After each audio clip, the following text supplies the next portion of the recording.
the chat. Finalize the festival, hopefully with a bang, hopefully with some action. Should be sweet, guys. Not this time. As always, we appreciate all of you and thank you for joining the stream.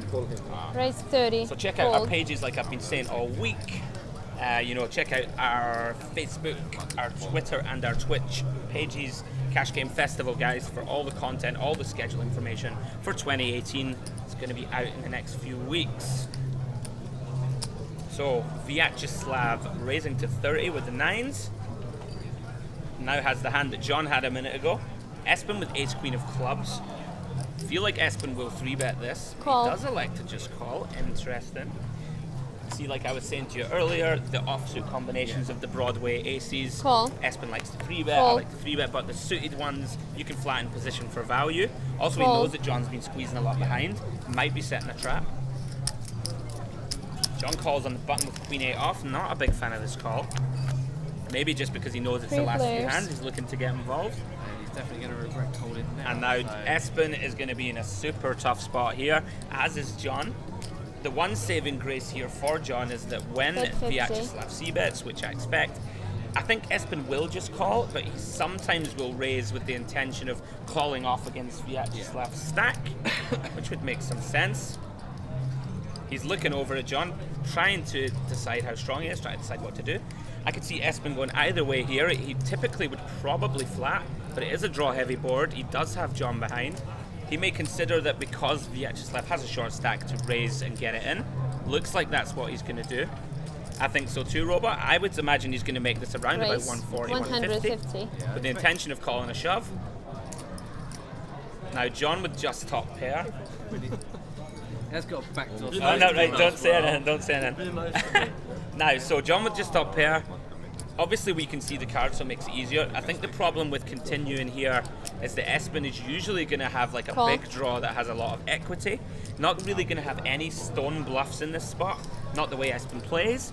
He may have hands like King 10, King 10 of diamonds or something could be a bluff. 10 Jack suited could be there as a bluff. Difficult to see too many stone cold bluffs. I would favor personally a fold from John in this spot, but maybe he has a read on the situation that we don't in the booth. Anyway, Vyacheslav is now all in, so this is putting Espen and John in a spot where they don't love life. That's not an underraise either, is it? So there is still action. There is still action. The action will not be closed behind. Now, this is a tough spot for Espen. He doesn't know whether he needs to re-isolate against John or whether he can just call. Difficult situation all round for both of the guys. I mean, Espen can never fold, and if he flats, then John's going to have to flat behind. I feel like Espen may it's a difficult spot, guys, to predict here. John's overcall would actually have me a little bit worried.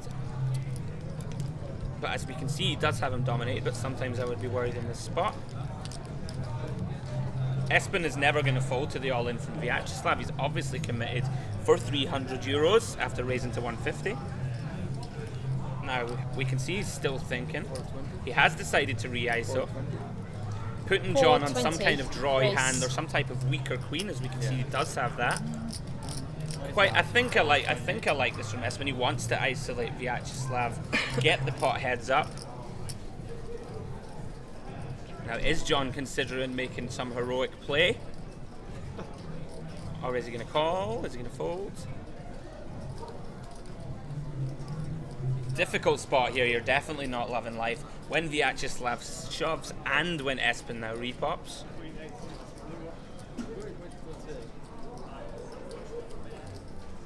So John really thinking about this now.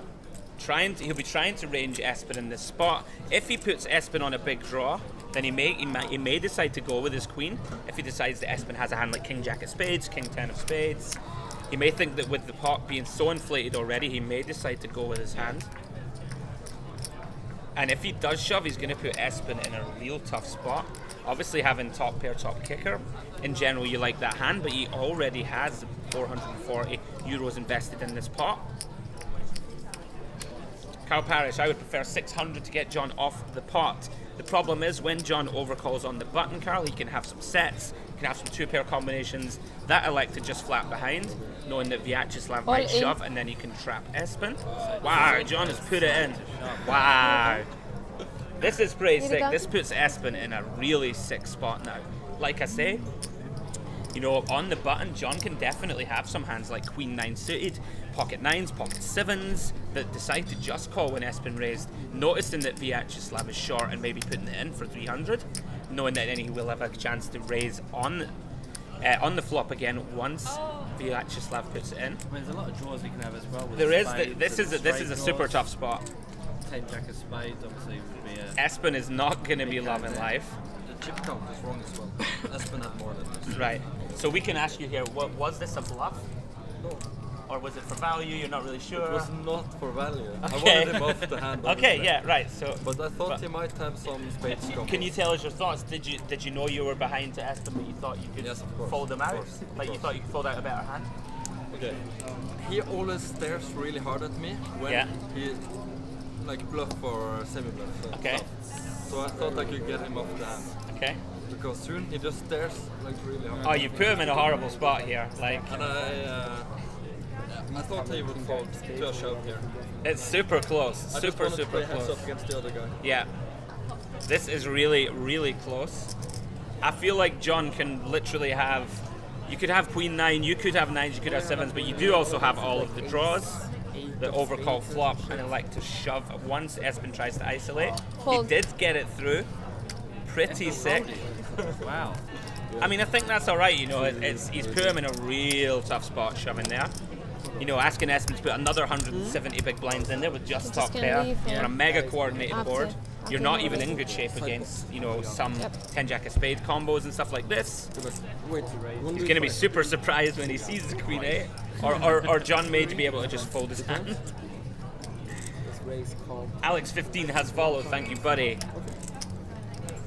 Pretty sick hand, guys, to end the stream. Turn is the jack of spades. Espen probably patting himself on the back and thinking he's made an awesome fold.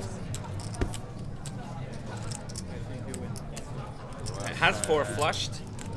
Vyacheslav probably hating life also probably thinks he's lost. You have, yes? Please. no one had a spade in the hand. Nobody had a spade, I yeah. thought the other had a spade. Exactly.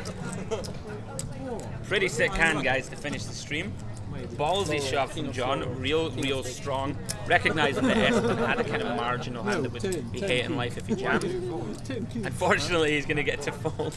Going to get to fold without showing it. Well, maybe not. Fortunately, he could have put Espen on life tilt. In any case. So Vyacheslav going to take that pot down. I feel like this is probably the final hand, guys. Is this the final hand?